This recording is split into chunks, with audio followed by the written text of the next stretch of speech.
राम राम मंडळी. तर ही झाली आहे सकाळी सुरुवात. मी 6 वाजताच उठले होते, पण मला सगळं आवरून करून शूट वगैरे चालू करायला 6:15 झाले.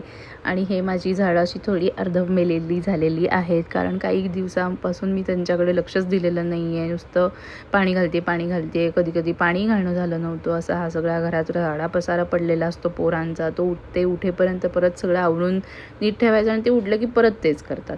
असं सगळं चालू होतं. एकीकडे भाजी टाकली होती. हे नेमकं काहीतरी आपल्याला जेव्हा घाई असते ना, तेव्हाच मसाल्यातलं काहीतरी संपलेलं असतं डब्यातलं. नाही तर मीठ तरी संपलेलं असतं, नाही तर तेल तरी संपलेलं असतं. काही ना काहीतरी होतच असतं. हे मिष्टीच्या डब्याची तयारी चालू आहे. तर नेमकं मला तिथं म्हणजे आहे थोडंसं, पण ते काढायचं सकाळी एवढ्या घाईमध्ये ते काढण्याचा एवढा कंटाळा येतो ना खरंच, की काही विचारून. तुम्हाला पण असंच होतं का? नक्की मला सांगा.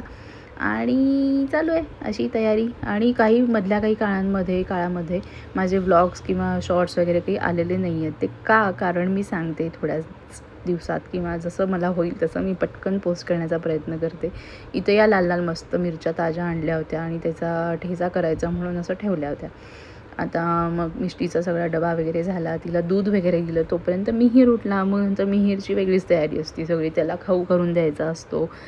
ते सगळं चालू असतं. असं तर त्या सगळ्या गोंधळामध्ये मिष्टीला आवरायचं आणि मिहीरचा खाऊ करून त्याला द्यायचा. मग त्याची आजी म्हणजे माझ्या सासूबाई त्याला खाऊ घालतात, तोपर्यंत मिष्टीला आवरायचं. आणि ते सगळं होईपर्यंत ह्या दोघंही तयार होतात, फ्रेश होतात मस्तपैकी. आणि असं कुठलं तरी एक रॅन्डम गाणं लावून द्यायचं त्या दोघांना, आणि ते दोघं मस्तपैकी नाचतात. म्हणजे आपल्याला उरला जो कंटाळा आलेला असतो वगैरे ना, ते सुद्धा आपला निघून जातो. आमच्या घरातल्या सगळ्यांचं असंच होतं.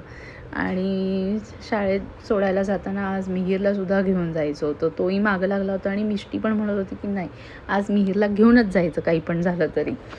त्यामुळे मग त्याला पण घेऊन गेलो. लिफ्ट येईपर्यंत अशी बाहेरची कामं असं नाही, पण काही जाळमटं लागली का वगैरे ते सगळं थोडंसं काढायचं. आणि हे शोपीस वगैरे आहे ते नीट करायचे. वाळलेलं पान बी नसेल तर ते काढून टाकायचं. असं काहीतरी छोटं सतत आपलं काहीतरी चालूच असायला पाहिजे डोक्यात, असं असतं माझं.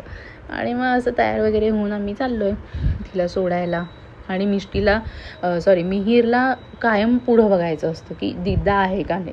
तर जोरात असताना दिदा मग दिदा माग पुढून बोलणार त्याला, मी आहे मिहीर, असं त्यांचं ते वेड्यासारखं चाललेलं असतं. रास्ताभर दिदा चाललेलं असतं त्याचं. घरी आले, मिहीरला घरी सोडलं आणि मी गेले भाज्या आणायला. भरपूर भाज्या आणि फळं बिळं सगळं संपलं होतं घरातलं, ते आणायला गेले. घरी आले, मस्त लंच वगैरे केला आणि असं चॉकलेट बनवलं होतं मस्त. रेसिपी सांगते नंतर.